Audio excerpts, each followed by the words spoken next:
Muy bien, vamos a continuar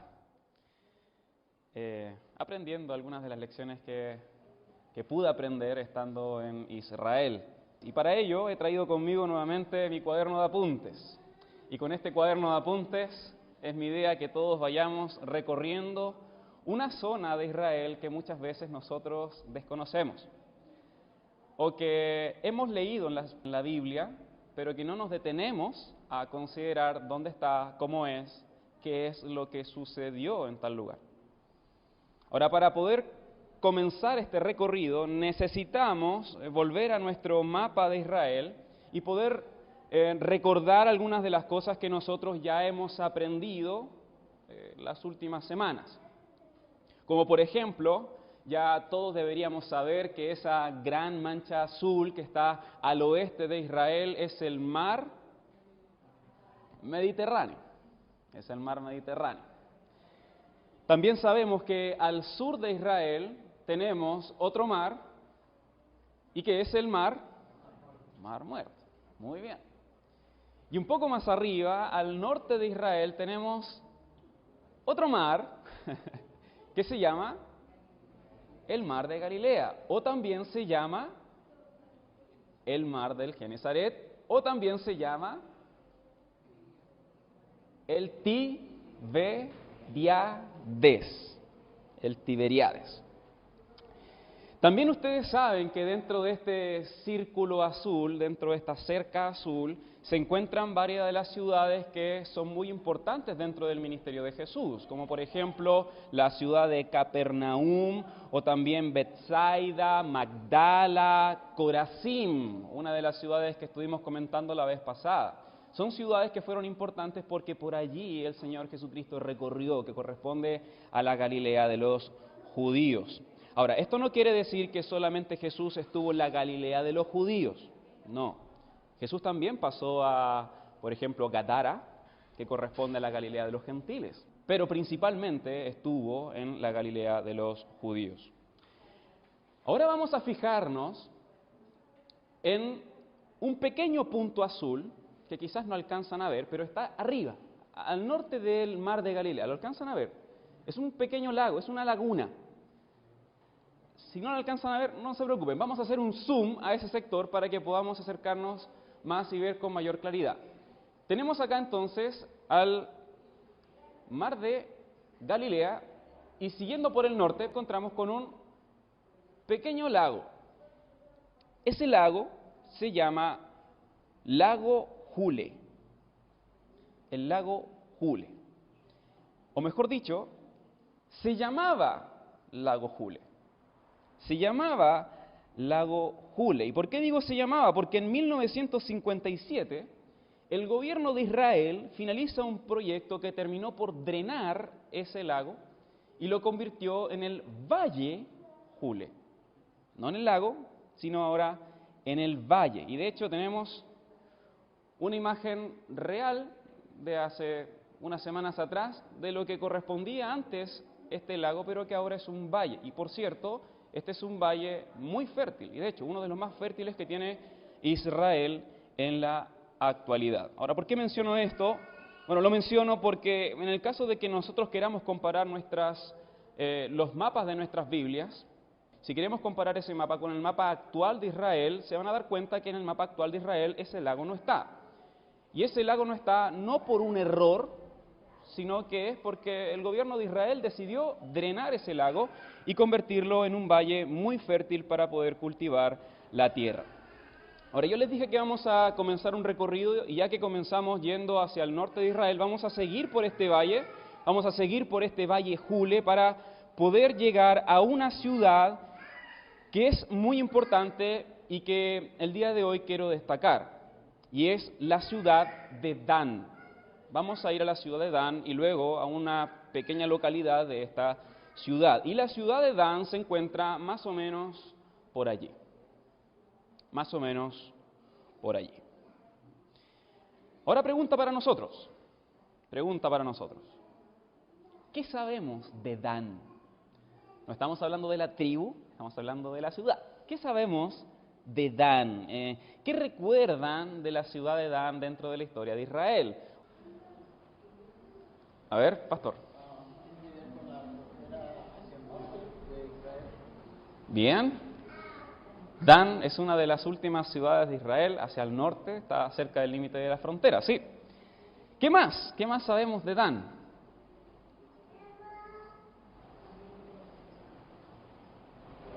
Génesis capítulo 14. Ustedes recordarán la historia allí, cuando unos reyes le hacen guerra a las ciudades de Sodoma, Gomorra, y el sobrino de Abraham, Lot, es apresado por estos reyes que le hacen guerra. ¿Se acuerdan de eso?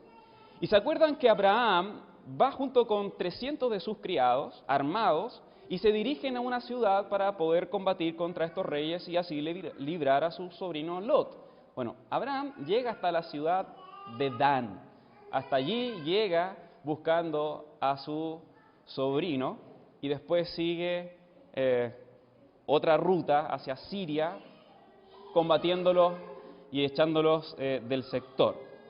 Y de hecho, hermanos, esa es la primera mención que tenemos en nuestras Biblias de esta ciudad, Dan. Y es Abraham quien llegó a este lugar para poder rescatar a su sobrino Lot. ¿Qué más sabemos de esta ciudad? Por ejemplo, en Crónicas capítulo 21 se nos habla de que David hizo un censo, y ese censo, que no era la voluntad de Dios, ese censo lo hizo desde Dan hasta Beerseba. Dan viene a ser la ciudad más al norte de Israel y Beerseba viene a ser la ciudad más al sur de Israel en ese entonces. Si nosotros hablamos en los términos del día de hoy, entonces diríamos que el censo en Chile se hace desde Arica hasta Punta Arenas continental. Esa es más o menos la idea, desde Dan hasta Beerseba. Además, también podemos saber por las Escrituras que esta ciudad no siempre se llamó Dan, antes se llamaba Lais. Y cuando ustedes leyendo la Biblia encuentren la ciudad de Lais, entonces se refiere a Dan, antes que lleguen los danitas, los de la tribu de Dan, y conquisten la ciudad y le cambien el nombre a Dan. Eso aparece en Jueces capítulo 18. ¿Qué más podemos saber de esta ciudad? Ahora pensando en la geografía, podemos decir, solamente mirando el mapa, que Dan se encuentra al norte de Galilea, y que también se encuentra dentro de un sector rocañoso, montañoso, que se llaman las alturas del Golán. Las alturas del Golán son varios cerros que tienen mesetas, tienen planicies en sus alturas, y eso se llaman las alturas del Golán. Y de hecho tenemos por allí la ubicación de las alturas del Golán. También, como bien decía el pastor David, esta ciudad se encuentra al límite de otras ciudades, de otros países. Se encuentra al límite del Líbano y también el límite con Siria. Y de hecho ahí tenemos más o menos el dibujo de lo que corresponde a Israel, y más allá de esas líneas está el Líbano, que está por allá, y hacia el este está Siria o Damasco. También sabemos que esta ciudad, Dan, se encuentra a los pies de un monte muy importante, que es el monte Hermón. Y el monte Hermón es más o menos el que está por allí. También sabemos que la ciudad de Dan se encuentra en medio de un territorio muy fértil, muy fértil. Recuerden que allí, en los tiempos de Abraham, había un lago, el lago Jule, y ese era alimentado por manantiales. Los manantiales de Dan surgen a los pies del monte Hermón. En fin, lo que estamos viendo, hermanos, es que nosotros tenemos una tierra que es muy fértil, una tierra que es rica, una tierra que es apta para poder cultivar, y la riqueza natural de Dan y también la ubicación le hace un punto estratégico comercial. Desde aquí uno podía ir al Líbano, desde aquí uno podía ir a Siria, a Damasco, para poder comerciar. En otras palabras, podríamos decir que esta es la aduana comercial del Antiguo Oriente. lo que hacía de esta ciudad una ciudad muy importante al lado norte de Israel. Ahora vamos a ver algunas fotos de la actual Dan, y aquí nosotros vemos un poco de su riqueza. Tenemos también algunas fotos más. En esta foto podemos ver que si seguimos para allá, llegamos al Líbano. Esto correspondía a la antigua ciudad. Si uno va para allá, hacia el lado derecho de la foto, uno llega a Siria. O sea, en el lugar donde estamos, un lugar importante. Y aquí tenemos también una foto donde se nos muestra la entrada principal de la ciudad. Todas las ciudades tenían una entrada principal y en este lugar se realizaban el comercio, los acuerdos más importantes. Aquí se juntaban los ancianos de la ciudad, llegaban a hacer acuerdos, se vendían las cosas, etcétera.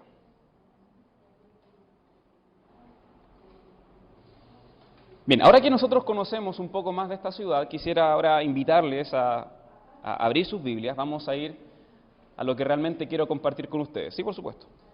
¿Esa es la entrada de la ciudad donde estuvo Abraham?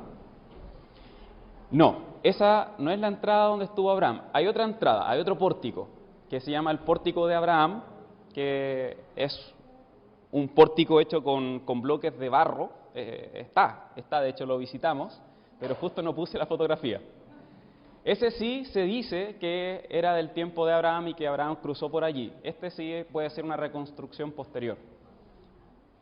Pero muy buena pregunta. De hecho, les voy a mandar la foto del pórtico de Abraham para que lo puedan ver. Bien, vamos entonces a ir a nuestras Biblias y vamos a ir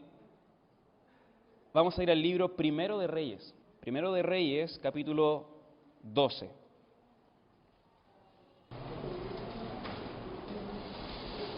Y como contexto a lo que nosotros vamos a leer, sería bueno recordar que en esta parte de la historia de la nación de Israel, el pueblo de Dios era solamente un reino. Las 12 tribus que conformaban el pueblo de Dios eran solamente un reino, eran una nación. Y Salomón, el hijo de David, era el rey en este entonces. Ahora también, el pueblo de Israel en este entonces no estaba obedeciendo la voz de Dios. Estaba quemando inciensos en los lugares altos, estaba adorando a otros dioses, lo cual enojó a Dios y Él mismo determinó dividir el reino en dos partes. Dios determinó, por causa de los pecados de Israel, dividir el reino en dos partes. Es por ello que Dios, a través de un profeta, le habla a un joven llamado Jeroboam. Jeroboam era un joven que no tenía nada que ver con el linaje de David, no era de la casa de David. Dios habla por medio de un profeta con Jeroboam y le dice que él iba a ser rey de 10 de las 12 tribus de Israel, mientras que las otras 2 tribus restantes iban a ser lideradas por un hijo de Salomón. Cuando Salomón se entera de esto, intenta matar a Jeroboam. Jeroboam huye de Salomón a Egipto. Nosotros leyendo la Biblia nos encontramos que en Reyes capítulo 11, el capítulo anterior al que vamos a leer, al final del capítulo se nos dice que Salomón muere. Salomón muere y comienza a reinar en su lugar Roboam, hijo de Salomón, del linaje de David. Y que para confirmar ese reinado, todo el pueblo de Israel se reúne en un lugar llamado Siquem y comienzan un diálogo con el rey. Y ese diálogo es liderado por Jeroboam, el que antes estaba en Egipto, pero que regresó recientemente, y comienzan un diálogo entre Jeroboam y el pueblo de Israel. Vamos entonces a leer Reyes capítulo 12, todo el capítulo. Pongamos atención. Roboam fue a Siquem, porque todo Israel había venido a Siquem para hacerle rey. Y aconteció que cuando lo oyó Jeroboam, hijo de Nabat, que aún estaba en Egipto, a donde había huido de delante del rey Salomón, y habitaba en Egipto, enviaron a llamarle. Vino pues Jeroboam y toda la congregación de Israel y hablaron a Roboam diciendo: Tu padre agravó nuestro yugo, mas ahora disminuye tú algo de la dura servidumbre de tu padre y del yugo pesado que puso sobre nosotros, y te serviremos. Y él les dijo: idos, y de aquí a 3 días volved a mí. Y el pueblo se fue. Entonces el rey Roboam pidió consejo de los ancianos que habían estado delante de Salomón su padre cuando vivía, y dijo: ¿cómo aconsejáis vosotros que responda a este pueblo? Y ellos le hablaron diciendo: si tú fueres hoy siervo de este pueblo y los sirviereis, y respondiéndoles buenas palabras les hablares, ellos te servirán para siempre. Pero él dejó el consejo que los ancianos le habían dado y pidió consejo de los jóvenes que se habían criado con él y estaban delante de él. Y les dijo: ¿cómo aconsejáis vosotros que respondamos a este pueblo, que me ha hablado diciendo: disminuye algo del yugo que tu padre puso sobre nosotros? Entonces los jóvenes que se habían criado con él le respondieron diciendo: así hablarás a este pueblo que te ha dicho estas palabras: tu padre agravó nuestro yugo, mas tú disminúyenos algo. Así les hablarás: el menor dedo de los míos es más grueso que los lomos de mi padre. Ahora pues mi padre os cargó de pesado yugo, mas yo añadiré a vuestro yugo. Mi padre os castigó con azotes, mas yo os castigaré con escorpiones. Al 3er día vino Jeroboam con todo el pueblo a Roboam, según el rey lo había mandado, diciendo: volved a mí al 3er día. Y el rey respondió al pueblo duramente, dejando el consejo que los ancianos le habían dado. Y les habló conforme al consejo de los jóvenes, diciendo: mi padre agravó vuestro yugo, pero yo añadiré a vuestro yugo. Mi padre os castigó con azotes, mas yo os castigaré con escorpiones. Y no oyó el rey al pueblo, porque era designio de Jehová para confirmar la palabra que Jehová había hablado por medio de Ahías silonita a Jeroboam, hijo de Nabat. Cuando todo el pueblo vio que el rey no les había oído, le respondió estas palabras, diciendo: ¿qué parte tenemos nosotros con David? No tenemos heredad en el hijo de Isaí. Israel, a tus tiendas. Provee ahora en tu casa, David. Entonces Israel se fue a sus tiendas. Pero reinó Roboam sobre los hijos de Israel que moraban en las ciudades de Judá. Y el rey Roboam envió a Adoram, que estaba sobre los tributos, pero lo apedreó todo Israel y murió.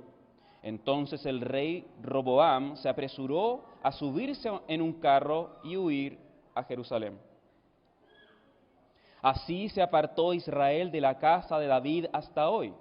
Y aconteció que oyendo todo Israel que Jeroboam había vuelto, enviaron a llamarle a la congregación y le hicieron rey sobre todo Israel, sin quedar tribu alguna que siguiese la casa de David, sino solo la tribu de Judá.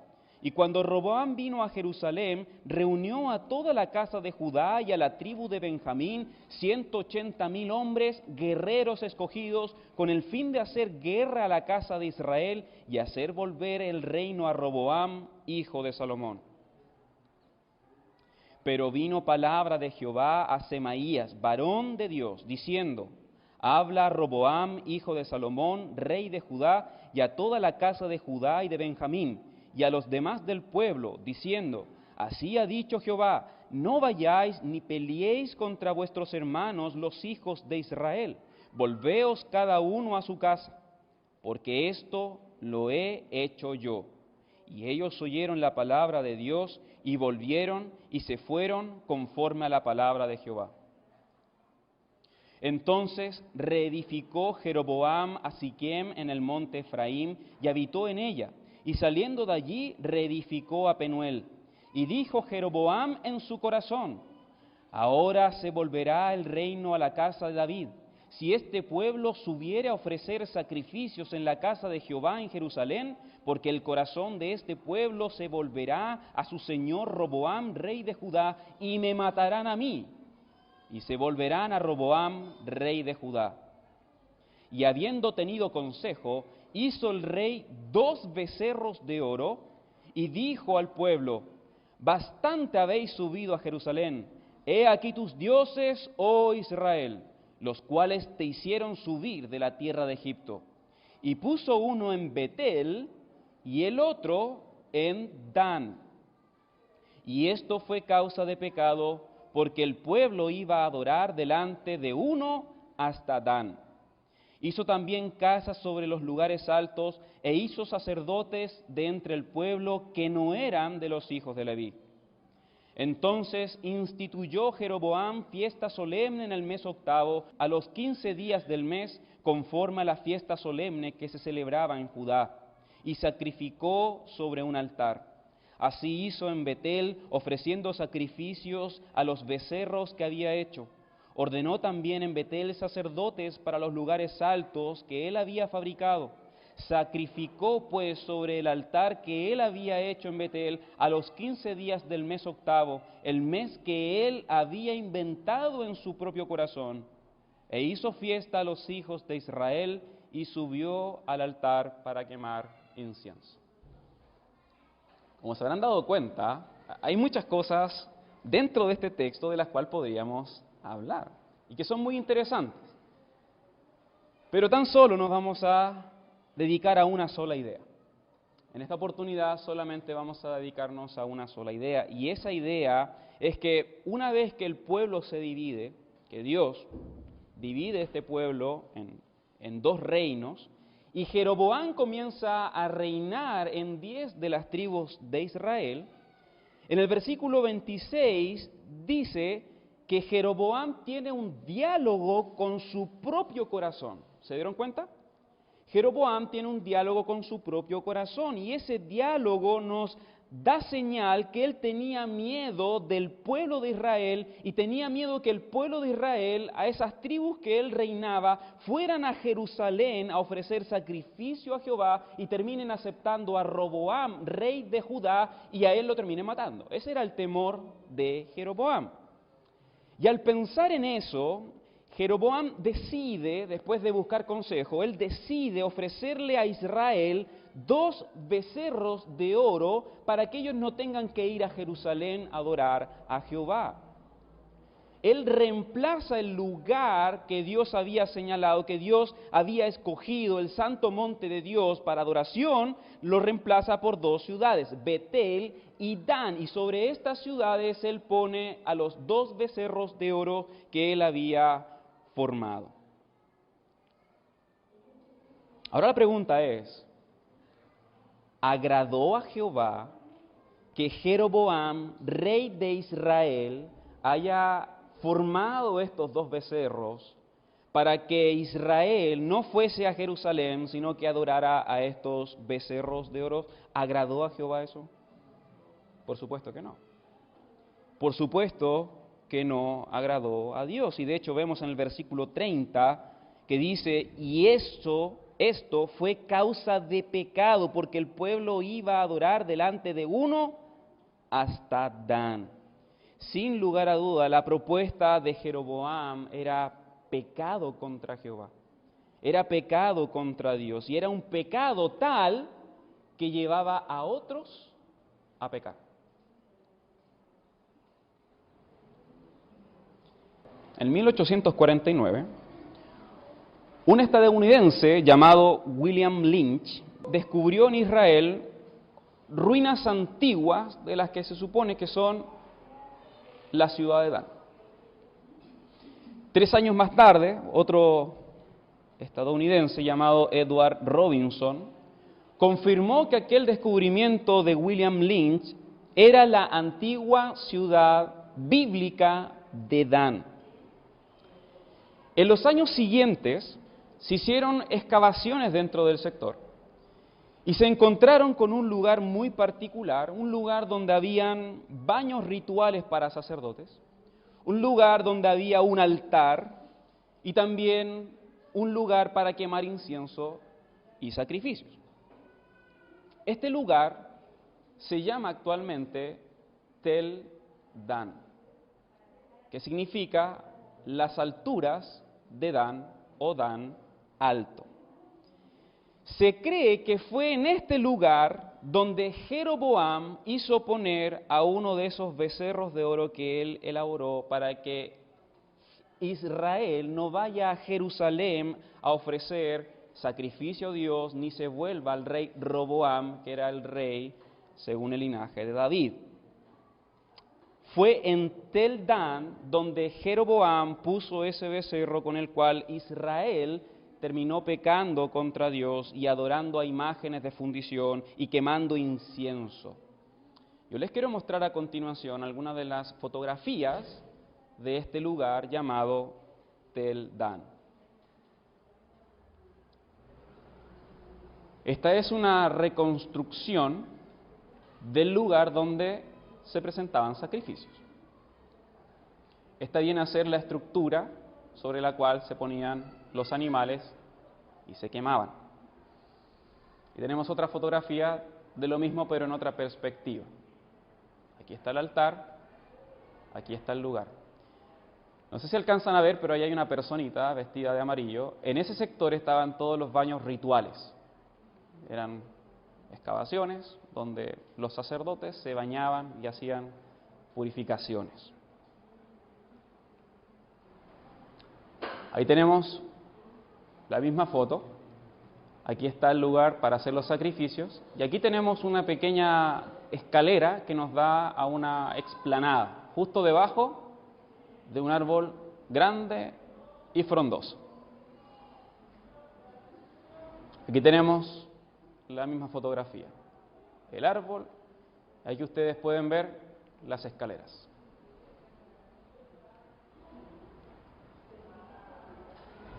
Quiero seguir comentando un poco más acerca de esta imagen. Tenemos el lugar, el altar donde se quemaban sacrificios. Aquí se nota mucho mejor las escaleras. Y tenemos esta planicie. Se cree que es sobre esa planicie que Jeroboam hizo poner el becerro de oro. Era algo más o menos así. Y otro dato no menos interesante es este gran árbol frondoso que se encuentra en ese lugar. Estamos seguros que ese árbol no tiene más de 500 años. Así que no es un árbol que estuvo allí cuando Jeroboam fue y trajo el becerro de oro. Ese árbol es relativamente nuevo. Pero es interesante que en este lugar donde hace 3000 años atrás se sacrificaron a dioses, a ídolos, a imagen, haya también el día de hoy un árbol frondoso que dé sombra a este lugar. ¿Y por qué es interesante eso? Por lo que dice en Jeremías capítulo 3, versículo 6. Hablando Dios a Jeremías, dice: me dijo Jehová en días del rey Josías, ¿has visto lo que ha hecho la rebelde Israel? Hablando de las 10 tribus del norte. Ella se va sobre todo monte alto y debajo de todo árbol frondoso, allí fornica. Al igual que estos pasajes, hay muchos otros que nos hablan de cómo Israel, cómo Judá, buscaban lugares altos como Tel Dan y buscaban árboles frondosos, como el que vemos aquí, para poder pecar contra Dios. Y pecar, fornicar, en el sentido de que iban en pos de otros dioses. Dejaban al Dios verdadero para poder adorar a imágenes, ídolos, a demonios. Como ven, esta es una imagen muy gráfica de lo que generalmente leemos en la Biblia, pero no imaginamos, pasamos muy rápido.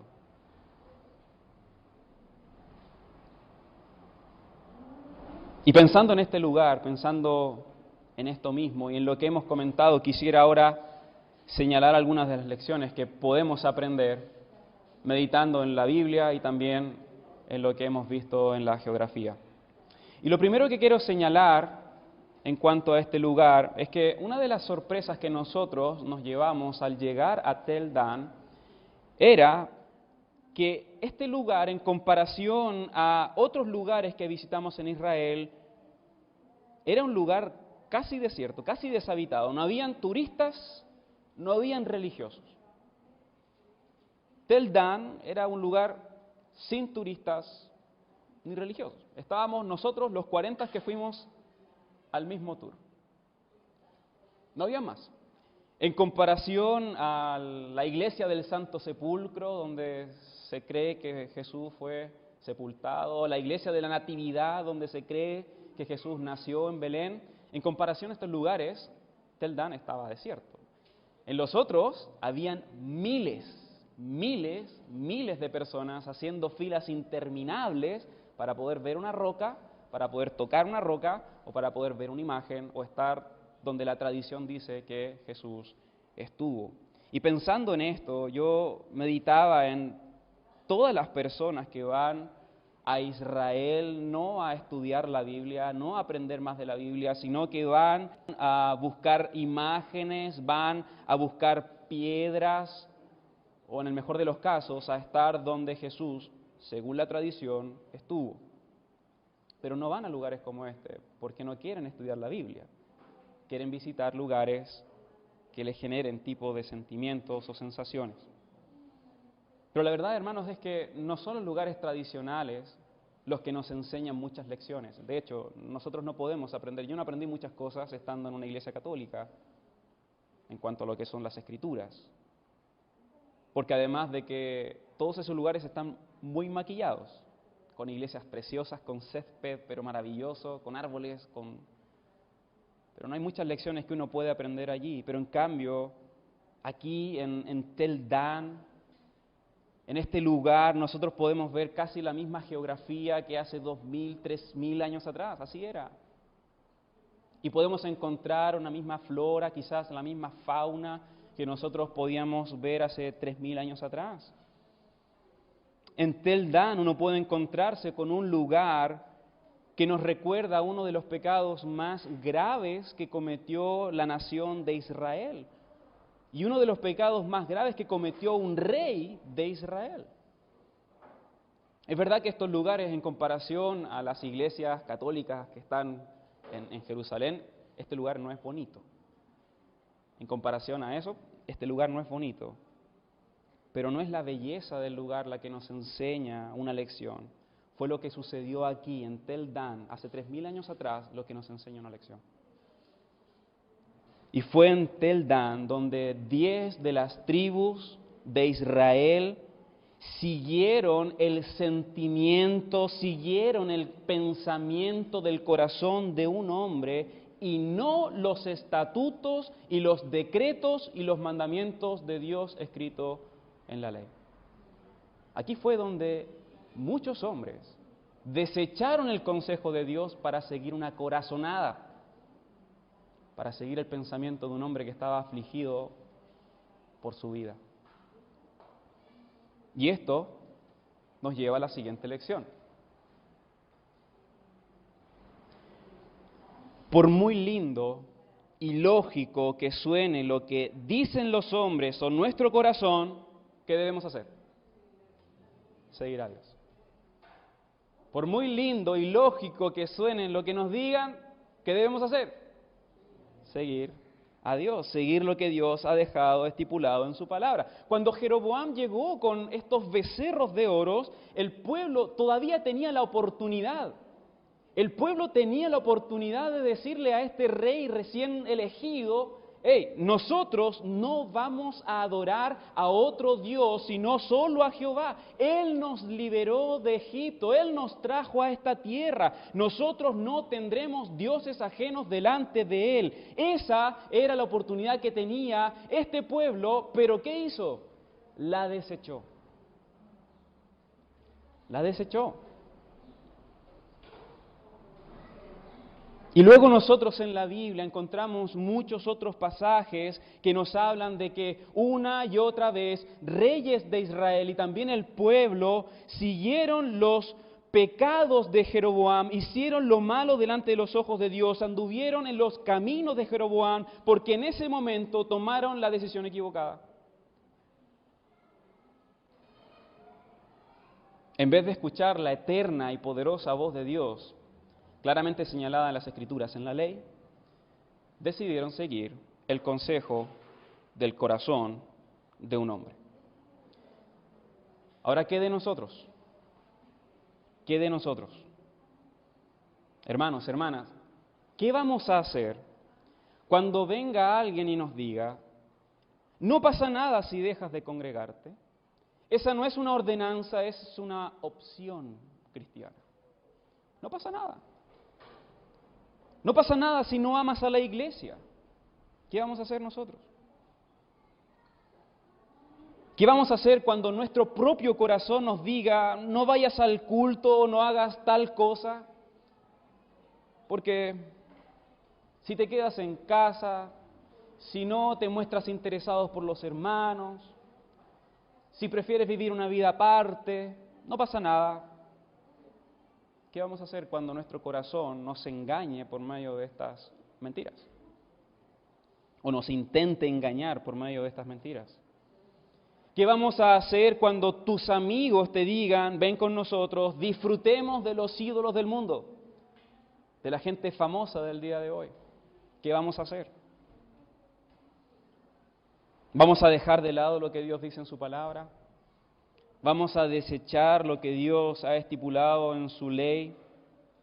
¿Vamos a dejar lo que Él ha establecido? Por supuesto que no. Por supuesto que no. Sino que como Pablo dijo en cuanto a lo que vivieron los israelitas en el pasado, nosotros tenemos que mirar su ejemplo en el pasado para no hacer lo mismo nosotros en el futuro. Y estar en este lugar y recordar lo que sucedió nos debe ayudar a nosotros a tomar la decisión correcta. Cuando nos dicen, obedece a otro que no sea a Dios, o adora a otro que no sea a Dios. Una lección más. Tel Dan es un recordatorio de que Jeroboam cambió todo lo que Dios había establecido para su adoración. Él cambió el templo por este altar que nosotros vemos. Él cambió el monte santo de Dios, Jerusalén, por dos lugares que son estratégicamente comerciales. Él cambió los símbolos, Él cambió los sacerdotes, Él cambió los calendarios, Él cambió todo lo que Dios había establecido para que el pueblo le buscase y le adorase. Y nosotros hoy podemos ver exactamente lo mismo en las religiones de este mundo. Cada uno tiene un lugar de culto que es el lugar de culto. Cada uno tiene sus símbolos, cada uno tiene sus calendarios, cada uno tiene sus sistemas sacerdotales. Basta, hermanos, ver las noticias y cómo este fin de semana hay 700.000 peregrinos que van hacia la gruta de los Vázquez a adorar a la Virgen. Y que por medio de ello piensan que van a estar haciéndole favores o que van a recibir favores. Hermanos, nosotros no tenemos que dejarnos engañar, no tenemos que seguir estos pensamientos. Porque está escrito en las Escrituras que no es un lugar en particular, hoy en día, no es un lugar en particular el que nos acerca a Dios. No es una religión en particular la que nos acerca a Dios. No es un calendario en particular la que nos acerca a Dios. No son los sacerdotes, no son los pastores, no son los obispos, no son los cardenales, no son los papas, no son los diáconos, no son los ancianos, no son las imágenes, no son los elders. Sino que es Jesucristo, el Señor, el único mediador entre Dios y los hombres. Él es quien nos acerca a Dios y quien nos da vida eterna. Por lo tanto, nosotros, al recordar a Tel Dan, tenemos que recordarlo como el lugar espiritual al cual nosotros no queremos llegar. No queremos desviarnos de lo que Dios ha dicho en su palabra. No queremos adorarle por medio de imágenes, por medio de fechas. Queremos adorarle por medio de Cristo. Queremos adorarle por medio de nuestro Señor Jesucristo, porque Él es el único mediador entre Dios y los hombres. Queremos agradar a Dios por medio de Cristo. Queremos ser obedientes a Dios y obedientes a su palabra. Recordemos a Tel Dan, pero no construyamos en nuestros corazones altares que nos desvíen de la verdad de Dios. No construyamos becerros de oro en nuestros corazones que nos desvíen de lo que Dios ha dejado estipulado de su palabra. Y en el caso de que ustedes conozcan a personas que han construido su propio Tel Dan personal, entonces nuestro deber es ir y rescatarles, es ir y predicarles el Evangelio, es ir y decirles, no es Tel Dan, No son los becerros de oro, no son las imágenes, no son los lugares, es Jesucristo, el único mediador entre Dios y los hombres. Vamos a orar.